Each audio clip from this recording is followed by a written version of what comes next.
Hello and welcome back to Football Kentron, the only English language podcast dedicated to Armenian football. I'm your host Adam, and I am joined here by the usual suspects, Chadens and Armen. Gentlemen, it has been a long time since we've recorded, so how are y'all doing? Good.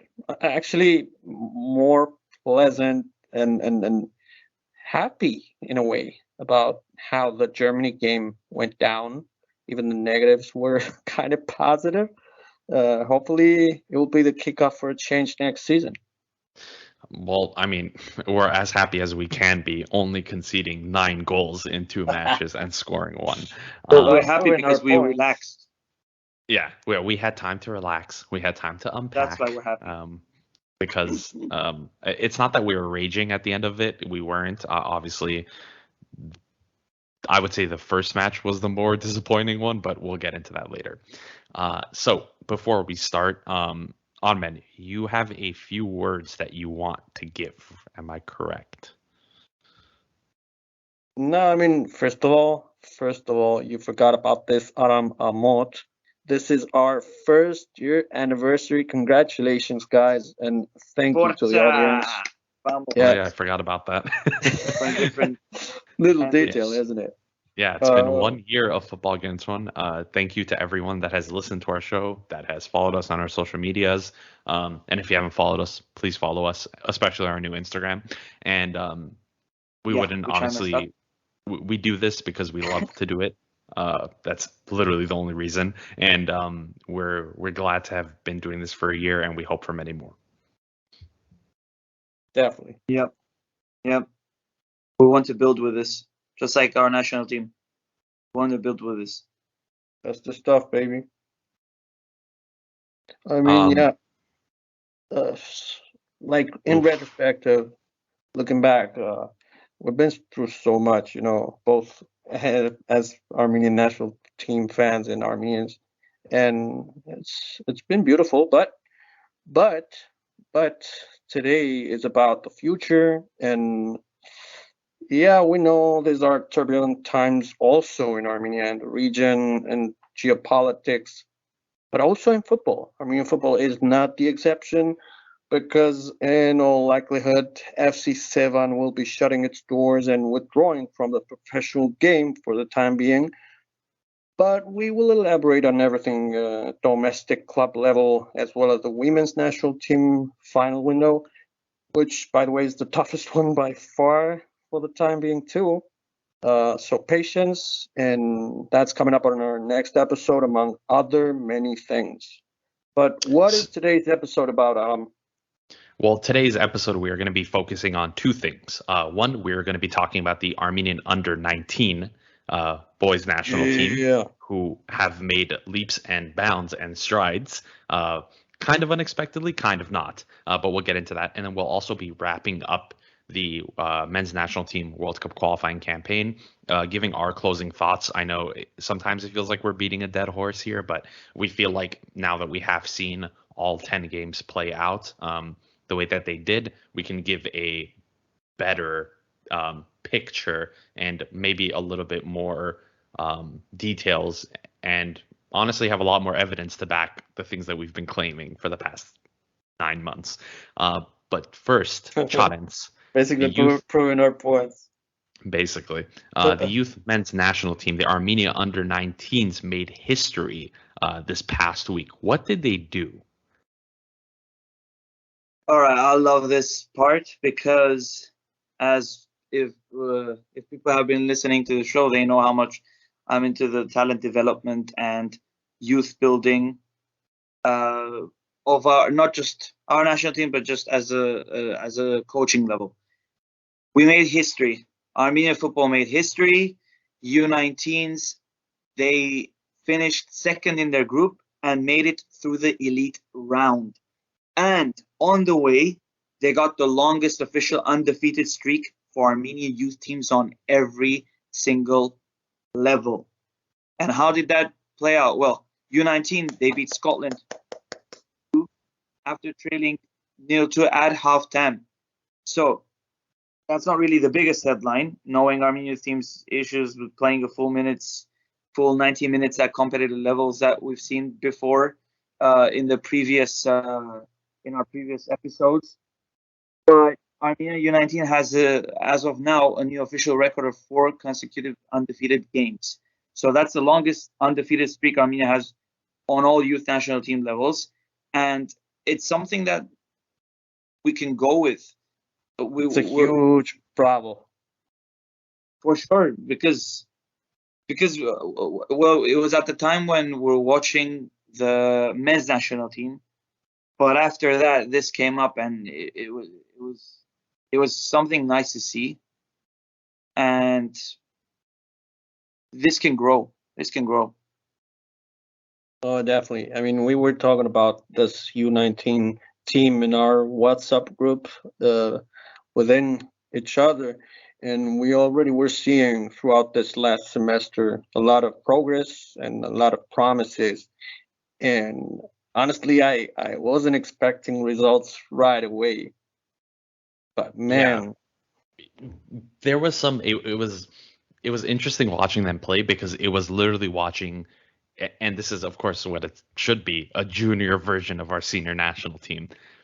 They had really good one-touch passing, really good, like final. Their product in the final third was pleasantly good. It was surprising on how good it was. And simultaneously, they have the same, what seems to be systematic issues that we have as Armenians, which is losing focus in the defensive third. Throughout the 90 minutes and just not being able to close out a game because of this like just sudden lapse that happens. But Armin, you want to walk through the rest of the results? Right after that historical game against Scotland, and it was insane, by the way, we went on to lose 2-0 away in Croatia, which was basically expected to lose in Croatia against Croatia. They're pretty much a huge deal. So a 2-0 loss there is decent. I mean, the way it went down is basically first goal coming from a short loss of focus from the Armenian defense and the midfield, a lot of open space, only one play. That's the headline, really. That 1 minute losing focus against teams like this is the difference maker, and that's what happened. I mean, other than that, Armenia stayed in the game. The second goal was a beauty from them, no fault of our own by any means. Overall, the kids went head to head, and I highlight this, is it really important. They went head to head and stayed in the game for 90 minutes and played really well against the continental powerhouse like Croatia. That's progress, and to seal progress, winning 1-0 against Gibraltar, against all odds. Once again, a ref that wasn't precisely helping Armenia's cause, much to the contrary as usual. And an awful pitch in neutral ground. Gibraltar playing the classic bus 11 players clogging the goal, and even then we got a goal in the first 5 minutes from a corner kick from a set piece, which is also a new thing for Armenians. We don't go, if you don't know, we don't score from set pieces. So this team has made history. And I mean, on top of the results, these kids have already been pretty damn amazing, and they're class footballers. We have seen actually on Twitter, if you don't follow us on Twitter, please do, because that's where everything goes down. And on Twitter, some big scouts have noticed Armenian under-19 players. We will be elaborating on them in the future, but we know for sure we are looking at a golden generation of Armenian footballers that I would say in 8 years or so will reach their peak. But damn, the future is looking bright. And by the way, stay tuned for Elite Round Raw, which should be around should be announced around January or something like that, and played around March. So during the transfer window, we will be looking out for that too. So that's basically about it on the youth national team. This is historical, guys. Anything to add on this beautiful news? Not really anything to add, but just another observation of how, just enjoy it. Yeah, and being able to dominate Gibraltar and not concede a last-minute equalizer to ruin all the hopes was, and we dominated Scotland too. I mean, they scored because of loss of focus again, but when it comes down to performance, we were playing better too. Yeah, I agree, and it was pure domination against Gibraltar. And speaking of pure domination, that is how we started our men's national team World Cup qualifiers campaign, and that is very far from how it all ended. The senior men's national team window wrapped up a couple of weeks ago with matches against Germany and North Macedonia at home. Armenia finished the World Cup qualifying group in 4th place with 12 points, 5 behind 3rd place Romania on 17. North Macedonia clinched 2nd place with 18 points, and Germany topped the group with 27 points.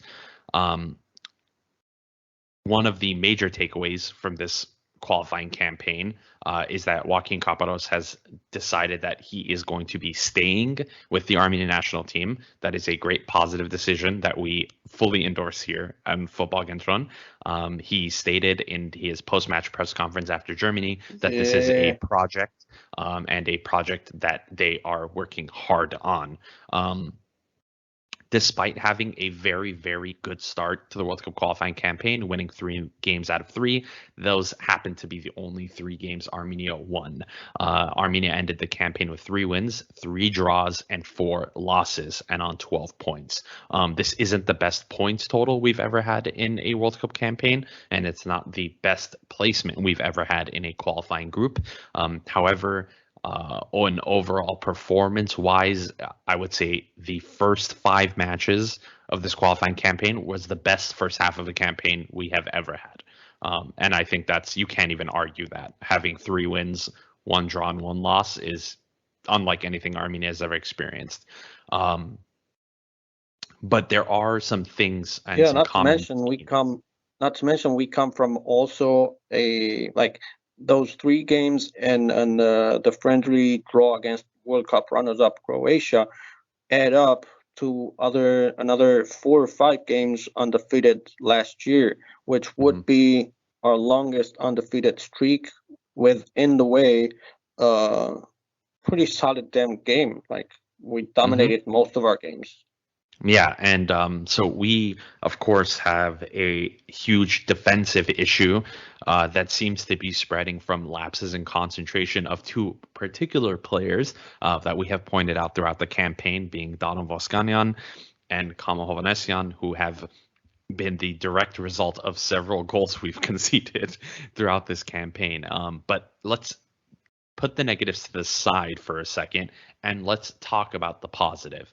Chadens, we saw 2 very, very bright performances from 2 very good fullbacks in Margarian and Derderian, who came in this last match against Germany and actually ended up being the more brighter spots in this World Cup qualifying campaign.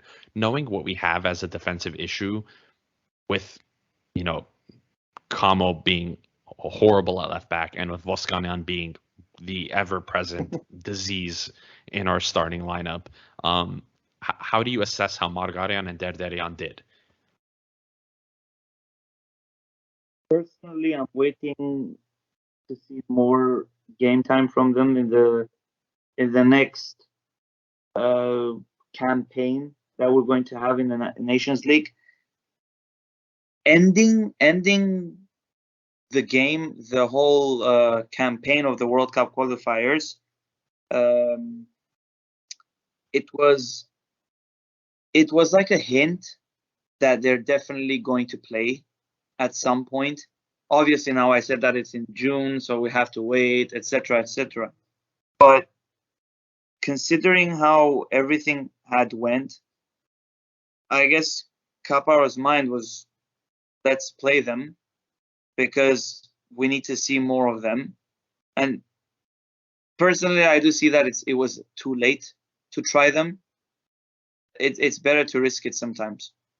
Yeah, and he didn't risk it, and he played Como, and we ended up losing very crucial matches against Romania and Macedonia. That, again, these are just direct results of individual failures. And but you cannot repeat the same mistake, though. That's the important thing. You cannot repeat the same mistake.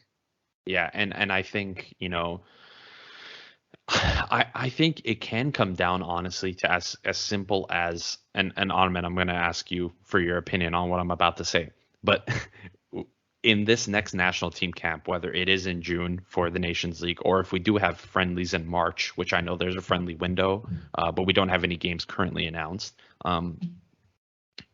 would it be as simple as not seeing a player like Voskanian on the roster? Would that be enough for you to be like, we are moving forward? What do you think, Armin?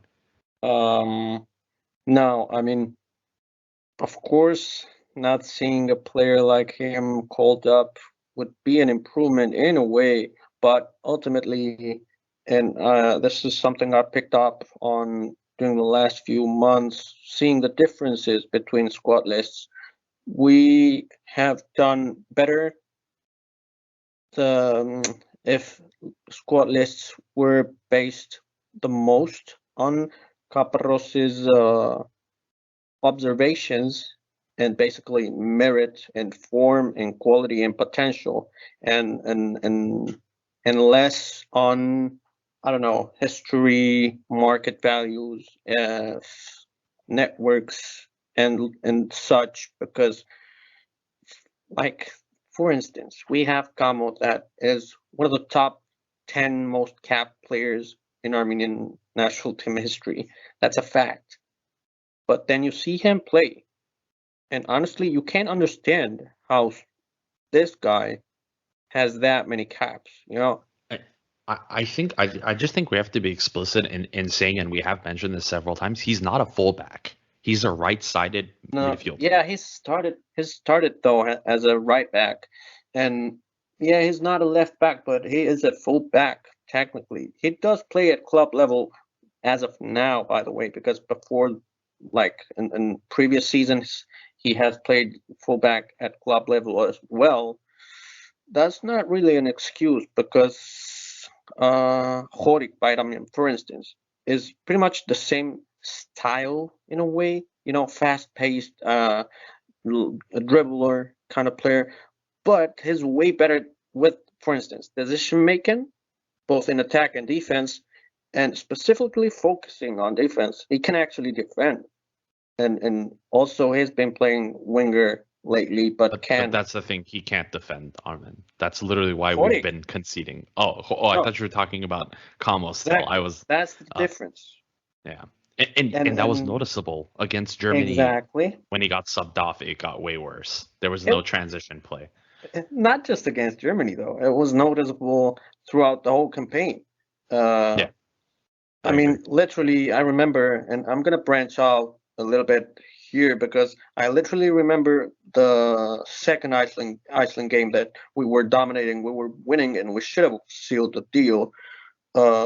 I literally remember talking to Tito on WhatsApp and telling him, I mean, Kamo was right back and Derderian was left back, so Kamo was paired up with Vato, I believe, and Shahoyan, and Derderian was paired up with Daron Voskanian on the left side. But then, for some inexplicable reason, coach switched places between the fullbacks, and so Derderian was paired up at the right side with Shahoyan, and Kamo went to the left side to be paired up with Daron Voskanian in what we call the famous and infamous, I'd say, fun zone. When that happened, I immediately knew we were gonna concede, and we ended up conceding not too much after that. But here's my question to you. Yeah. Well, here's my real question to you. A manager as experienced as Joaquin Kaparos, should know that playing Kamo at left back and playing Voskanen at center back is only going to lead to losses. So in your opinion and in your thoughts, why did he keep playing them knowing we were going to lose? Together, yeah. Not even together, honestly, just playing them in general. Why keep playing Kamo at left? That's two different questions. I think he is kind of every coach has people around him, be it the board, be it, I don't know, powerful people, be it powerful players in the locker room, because as a coach, you need to balance things out and you need to be in good terms with everyone that's somewhat influential in your team, be them players or not. And that has proven like an issue, a real big issue for every Armenian coach, to balance things out between people, people managing. And I think that's the thing. One question is, why do these players have to play? And that's basically the answer. I could understand that. So I can't really blame Caparros for that one. But one theoretical mistake that I do not understand, and I don't really know why he would do that, it would be switching places like he did mid-game against Iceland. Some things are managerial gambles that don't pay out, and like the Georgia game playing last year, we were like in game and 0-0, and all of a sudden he puts in Avaginian, that's not a good player at all by Armenian national team standards, and he basically screws up, and Georgia gets the lead. Some things like that I don't understand, and but that's the thing. I see those mistakes way less in Caparros than I've seen it in the vast majority of other Armenian national team coaches. But that's just where I disagree with you, because I think playing Kamo at left back consistently is a consistent mistake that he made that I think a good coach would have been able to identify and remove. And the fact that he didn't do that, and I know Cap is a very, very, very good coach. There has to be extrinsic forces. And that's what I was saying, basically. Yeah. There's no way a manager as good as him would constantly make that same mistake without having been forced into the situation. And it basically plays out on what we have said, like call Derderian, and then he did, and Derderian ends up being amazing. Call Ararat, he did. He played pretty good in the friendly window, but of course Ararat can't play if there's someone like Derderian shining in competitive games. But that's the thing. There's now healthy competition in the right back spot called Shiro Margarian, and he did. I mean, yeah, it was getting ridiculous up to a point. It only took Margarian 2 minutes to show how he was exponentially a better fullback, and he almost assisted 3 times in one game with his crossing. We talk about how good of a crosser he is. He has the most assists in all of the Armenian Premier League, and he's a fullback. And focusing on Shiro for a moment on Shiro Margarian, he's amazing as a footballer. He's very complete. He can defend, he can play, his IQ, his positioning, his mark, his passes, his crosses, everything. He's got everything. Maybe his one flaw is that, and this is the huge difference with Kamo, that's Kamo bases his game, his entire skill set on speed and stamina. That's where Shiro may not be the fastest guy around, but he makes up with great positioning, as we saw against Germany. There was this one play where the German winger outran Shiro, and it was noticeable.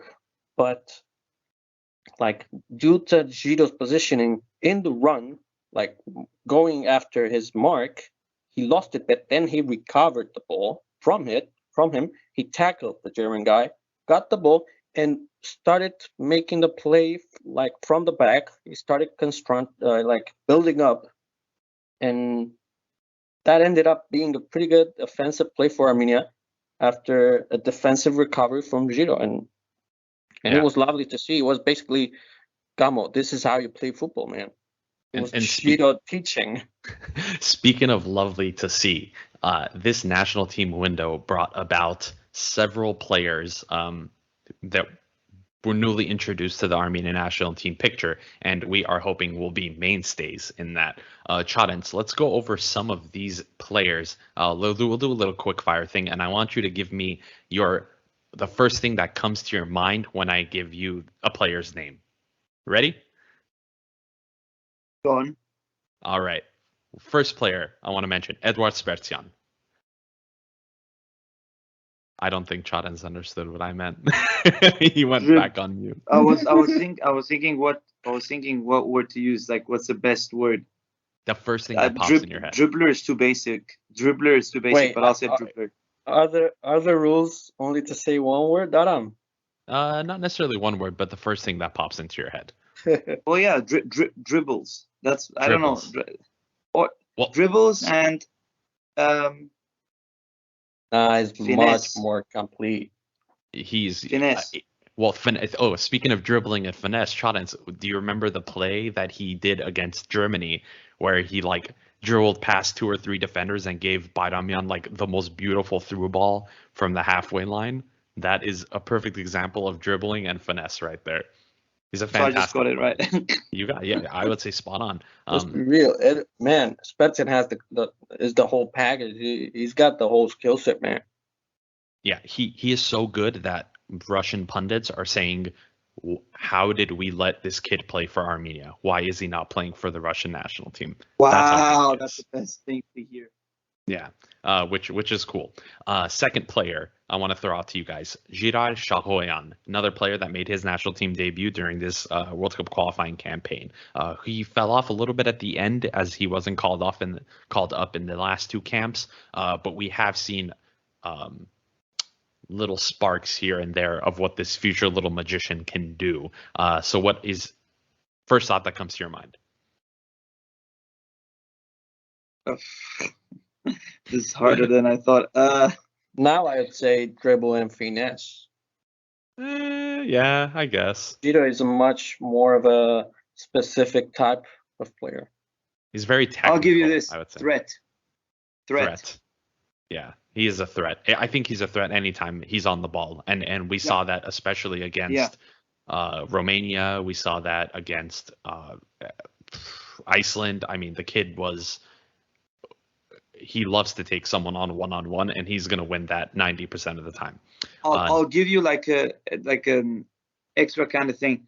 Jirai Shahoyan is one of the players where whenever I see him, I know he's going to cause some kind of trouble to the opposing defenders. Vahan, though, is... Oh, he's next. Never mind. He's next. I'll keep it. Go on. Vahan Bichakjan, another player who has seemingly fell off the Kaparos favors list. He has not gone that many minutes, and he was actually left off of the squad versus Germany, and went on and scored a goal and assisted for MSK Jelena a few days later. So, thoughts on Vahan really quick, boys? Confidence. I don't know. He's also complete. He's maybe Spartzian reminds me in terms he's complete physically he's already there, maybe Jirai Shahoyan that is physical and get shot around a lot, and on a one-on-one he can't really take on a defender. So maybe that's one point for Jirai Shahoyan to improve on. On the other hand, I don't understand why Vahan was left out of this last window, but he's ready. He's ready for anything, really. All right, I'm throwing out a couple of more players in here for you guys to give me your opinions. Lucas Zelarayan, who made his Armenian national team debut during this World Cup qualifying campaign, is very much well known for his passing capabilities and his free kicks. Unfortunately, we did not even win any free kicks in a dangerous area that he could take it, but he put a bunch of balls on silver platters for a specific Henrik Mkhitaryan who could not convert anything to save his life. Thoughts on Lucas Zelarayan? Yeah, I mean, you go first. I got several things. First of all, he's class. He's proven. His took less than a half a game to place an assist for the team for Gamo Avaginian against Iceland. Second window wasn't as good, honestly, but still, he needs time to adapt to the team, to the system, to the language, everything, teammates. But you mentioned that, I mean, this is very interesting. Lucas and Eno, the situation between them, because I would have thought, if there is one player that seems, theory, on paper, suited psychologically to impose, like not impose, but neutralize Henrik Mkhitaryan's kind of hierarchy, self-imposed hierarchy in the Armenian national team, that he wants to take everything for himself, get every ball. Like he kind of implicitly coerces teammates into giving the ball to him, as he did, and I'm getting into Lucas now, as he did impose his will on Lucas. Every corner kick we would have during this last window, and this was very visible because we had several corner kicks this last time around. Lucas was about to take the shot, the set piece was ready, and Mkhitaryan would just come and stand right beside him, like basically saying, you either give the ball to me or you're out of the locker room. You don't do that if you're the captain. Okay, I'm gonna interject here. No, that's not what that was at all. That was that was a short piece, short set piece. Short piece, match piece, man. I mean, if you got Lucas Zelarayan, you realize this was supposed to be a quick thing, right? You were supposed to quickly say your thoughts. You asked me about Lucas, and Lucas has a lot of interesting things to his game. Lucas, bro, he's one of the best set piece takers in an entire hemisphere in the globe. Like, we shouldn't overlook this, and Kaparo should not waste this in short corner kicks or whatever. I agree, but I also think there was some merit to what he was doing, because on traditional corner kicks, we tend to not win headers, and we tend to not win the second ball, and we tend to lead into counterattacks going the other way. I don't know, man. I remember several goals from specifically Vato Aroyan from corner kicks when things got tough in a game and everything. Yeah. And now we got Lucas taking the set piece and not. But I think having the combination of skills between Lucas and Henrik in a short corner set piece gives you a lot more versatility. You can either whip it in straight. You can, but it has worked though. You're saying that, but we've probably created more corner piece chances since we've had him on our team.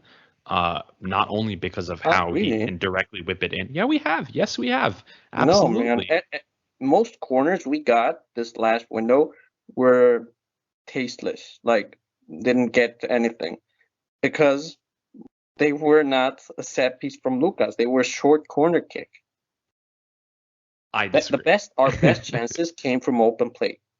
As it always has been. We're not a set piece team. Exactly. Okay. I mean, we got more corners than most times, and we wasted that.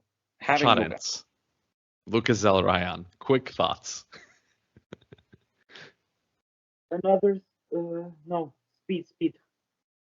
Speed in a way that we didn't have.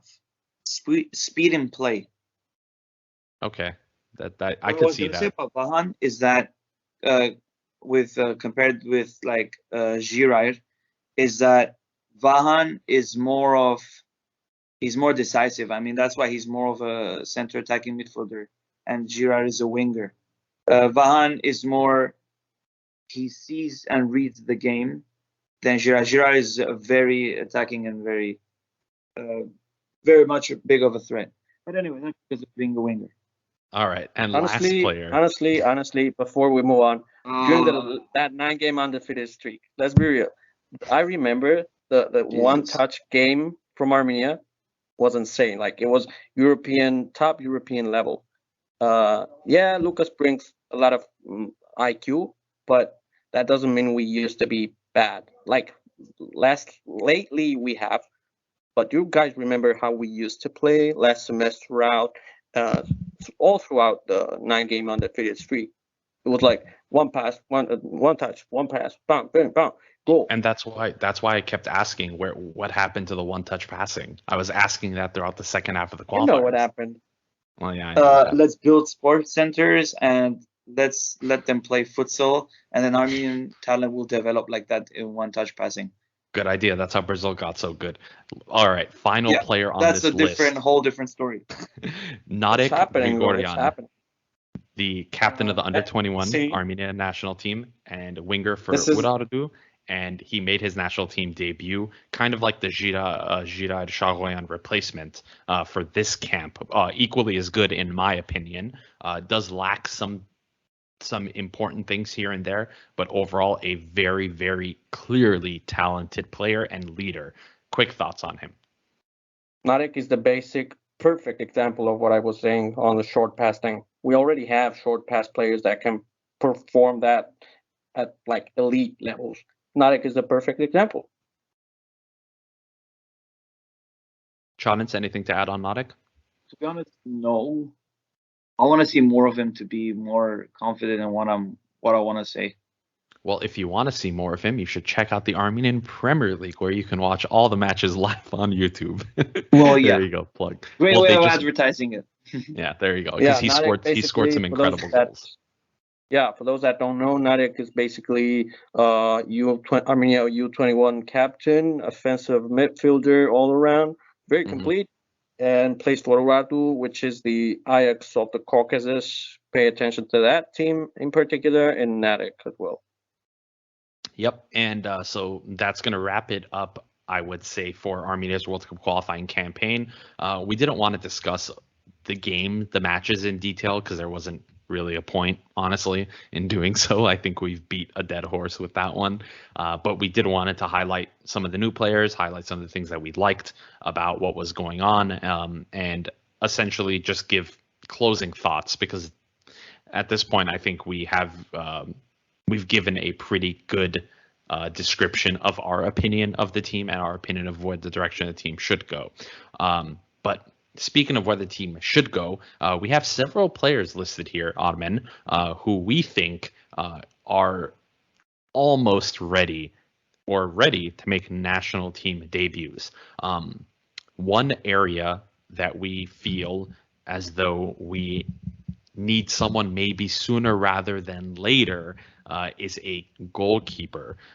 Against Germany, Bushnev made his Armenian national team debut and had an absolute horrible blunder that should never have been a goal. Let's be real, we called it. Yes, and it put everything into context for us that Yurchenko is was good enough, I would say, for the Nations League, no questions asked.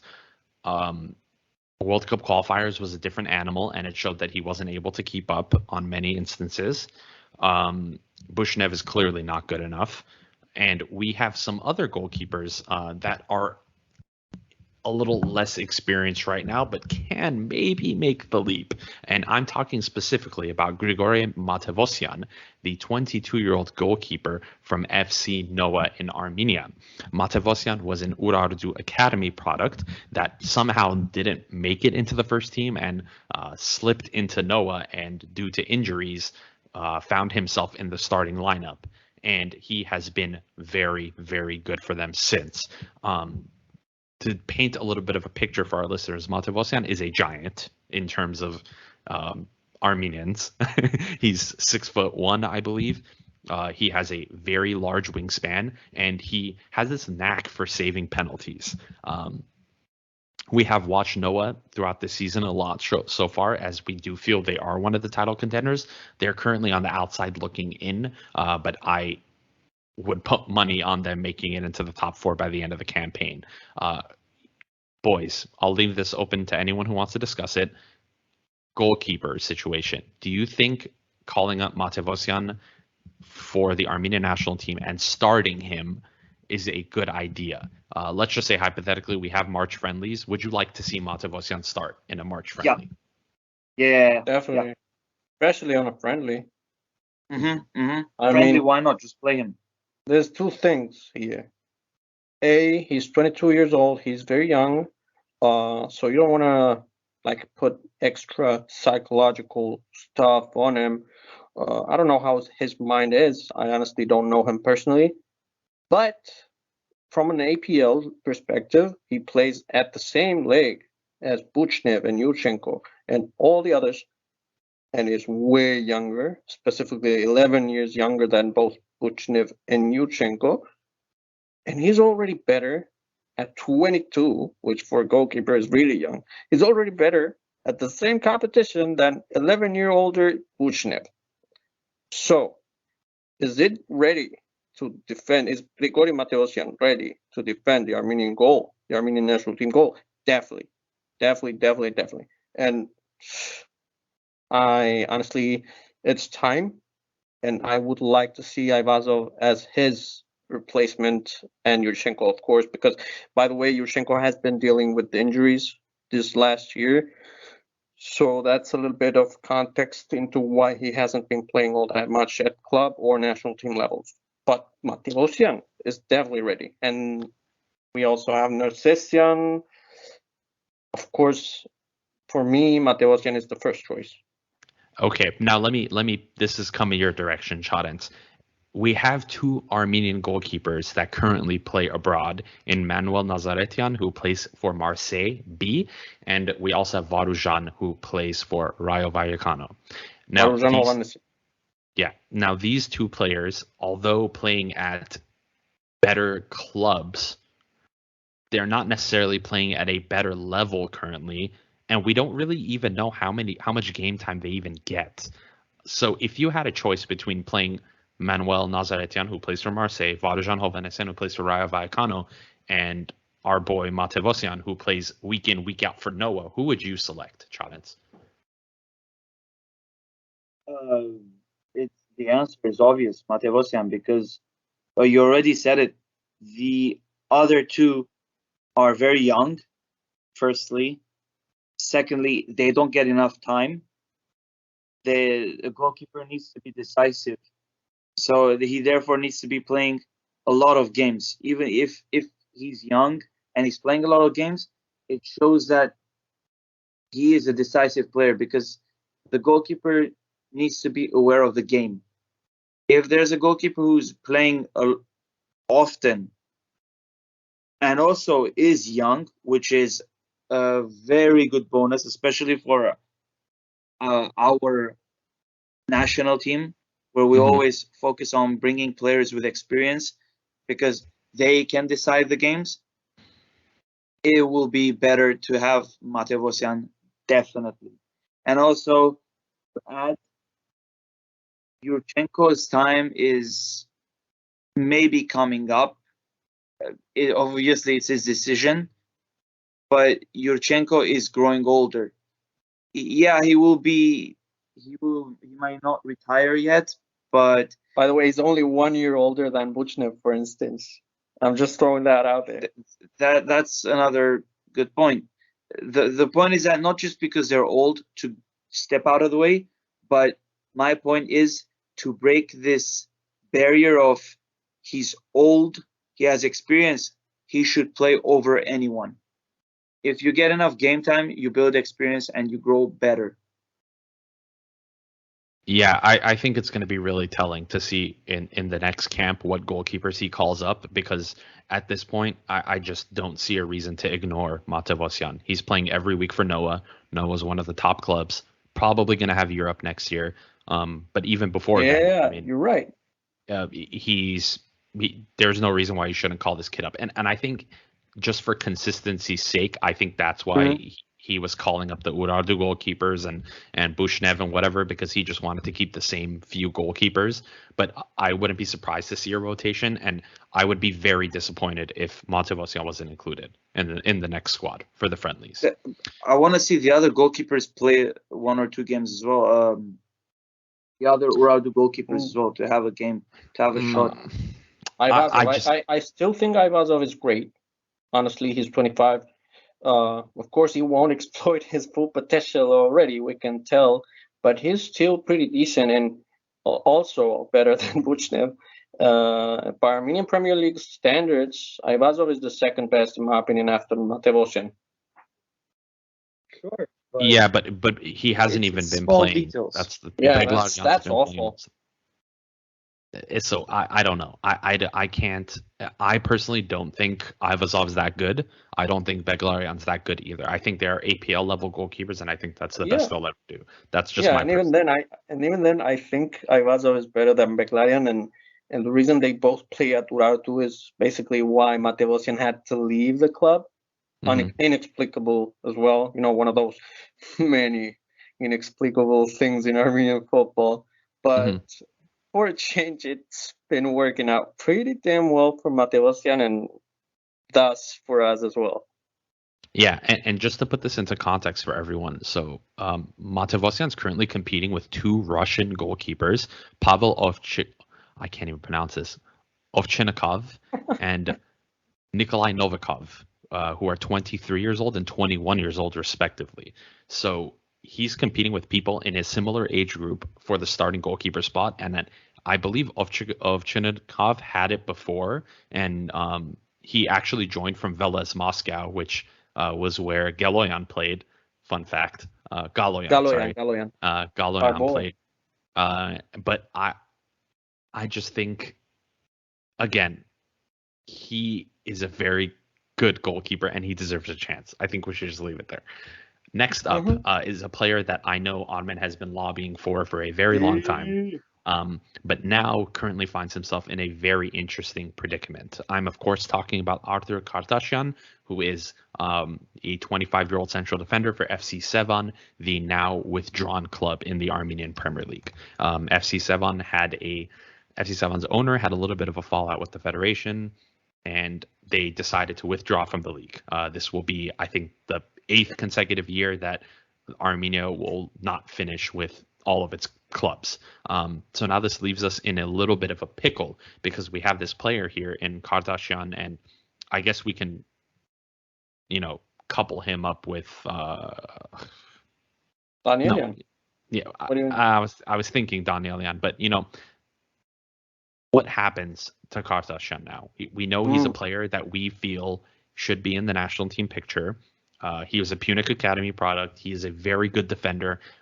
We see it, and we clearly have a very lack of depth in the central defensive position currently in terms of players with experience. Now we do have a couple of young players who are good, but they're not playing at a high level currently, and they can't be called up to the national team.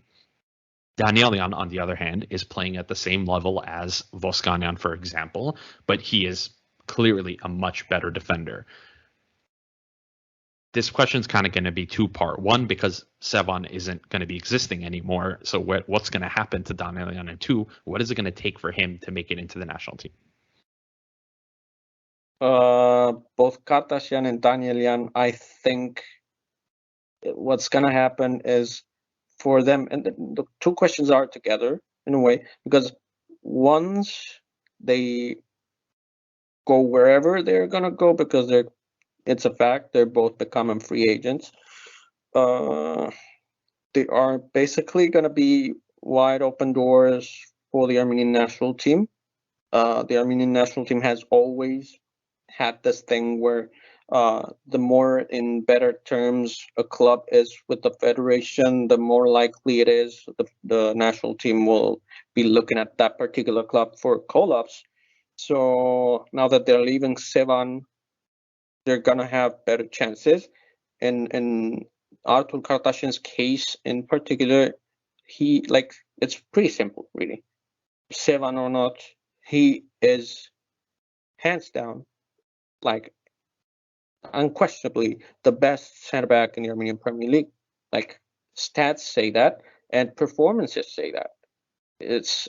You can't avoid that. So that kind of player, in my opinion, at 25 years old, even before the prime of his career, is ready for a European challenge. Like, he is ready to take on a career in Europe. Hopefully, he'll make it. Hopefully, scouts have been looking at him, and why shouldn't him? Maybe Cyprus. I don't know. Exactly, because his coach is from Cyprus, and that's definitely within his skill set. He has everything. Would you like our resident Cypriot? Would you like to chime in on that? Not yet. It's too early. We throw in a little comment yet. For context for our listeners, it's not like Kardashian has not been called up to the national team before. He was called up in the 2016 World Cup for the 2018 World Cup qualifiers that took place in 2016, 2017. But he did not make any appearances. He was on the bench versus Romania, Poland, Montenegro, and Kazakhstan. He was also called up for a couple of international friendlies in 2018 against Estonia and Lithuania, but he did not feature again. He has featured once. And that was a win in the Nations League Group D against Gibraltar in 2018. He even scored the goal. Yeah, he played for the whole match and he scored a goal. So he has a pretty good goal scoring ratio for the national team. And then he proceeded to go straight back to the bench for Liechtenstein, which, whatever, screw that. Anyway, it's basically pretty simple. He's the best center back in the Armenian Premier League by far, in my opinion. He's in the prime of his career, about to get to the prime of his career, and ready for a European challenge. If that doesn't scream Armenian national team, I don't know what does. Yeah, so we're going to keep a lookout for where he ends up going because I think it's going to be very, very important for the national team picture to see where he ends up. Sevan would have been challenging for Europe as well, and now, unfortunately, that won't be an extra reason on why he should go for the national team.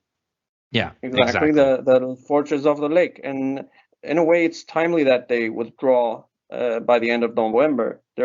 We're almost at the transfer window, so that's good. Well, I mean, they're all going to be free agents, so their contracts are going to be terminated. All right, next up, here's a couple of players that have not featured for the Armenian national team that are both attacking midfielders. I'm going to couple them up together just for the sake of time. Arthur Avaginian, who is a 24-year-old attacking midfielder who plays for Chornomets Odessa in the Ukraine, and Arthur Galloyan, who plays for FC Veles Moscow and is 22 years old. We have mentioned Galloyan briefly in joking context with Galloyan, who we think does not need to or should not be anywhere near the national team, but for some reason is. But Galloyan is the much better of the Jans in this couple that we have over here. And Arthur Avaginian is a player that is oozing with quality, but for some reason just has not had the chance yet. Can we see or will we see Avaginian and Galloyan in the national team picture anytime soon? As you say, they're both more than good enough, and being really young, both of them have huge potential. But currently, knowing a little bit about both of their individual deep, real contexts, I honestly don't think they will be either of them. Because Artur they're both called Artur as well. Talk about Armenian coincidences. Artur Avaginian has had a pretty well-known scandal with Alashket chairman Bagrat Navoyan. So that's a pretty huge reason for people not like. That's not going to help his cause within the Armenian national team. Having influential people against you that personally. But we have some rumors concerning Avaginian that if end up happening, it would be a little harder for the Armenian national team to ignore him. Well, let's just sticking with Avaginian for a minute. His contract with Odessa expires in June. So he only has a few months left on his contract. They're cashing in. They're cashing in now. So it's for the club, for Odessa, it's going to be, do we sell him to make money in the winter, or do we let him go for free in the summer? And Makes sense. If you're a team, you would want the money, obviously. And he has a fairly decent agent, actually, that backs him now. I don't know if this is new, or not. I don't know how much information you have on this, Armen, but he is signed with ProStar, which is a Ukrainian talent agent who represent the likes of Molinovsky, who plays for Atalanta, Stepanenko, who plays for Shakhtar, Ratitsky, who plays for Zenit St. Petersburg, Leserov, who plays for Dynamo Moscow, who Yarmolenko, who plays for West Ham United, Zagoev, who plays for CSKA Moscow.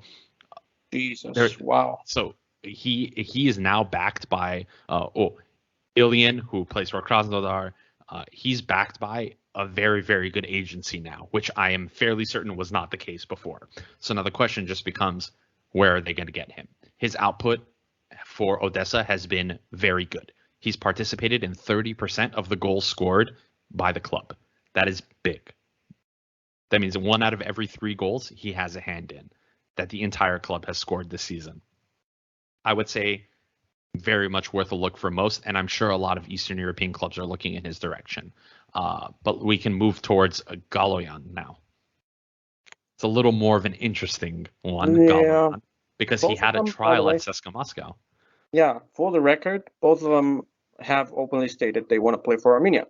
So that's another problem for them. The classic Eastern European freezing a player off if he wants to play for Armenia. Mm-hmm. But Avaginian is past that point of his career. He was frozen off Shakhtar earlier, and now he's basically on his time to shine, and he's shining. Galloyan is also shining, and as you said, Adam, he had a successful trial at CSKA Moscow, but he was not offered a contract for the same reason. He wants to play for Armenia. When CSKA board learned about that, found out about that, they dropped him, and he's now shining at Veles, and Lokomotiv Moscow are looking to sign him on. So I don't know if he does sign for Lokomotiv, if there's actually any chance for Armenia to add him, to naturalize him. Lokomotiv. As much as he wants to play for us. And Lokomotiv just took someone else away from Armenia very recently, Nayed Tiknisian. Not that Nayed ever wanted to play for Armenia. I actually personally have the opinion that he does not want to play for Armenia.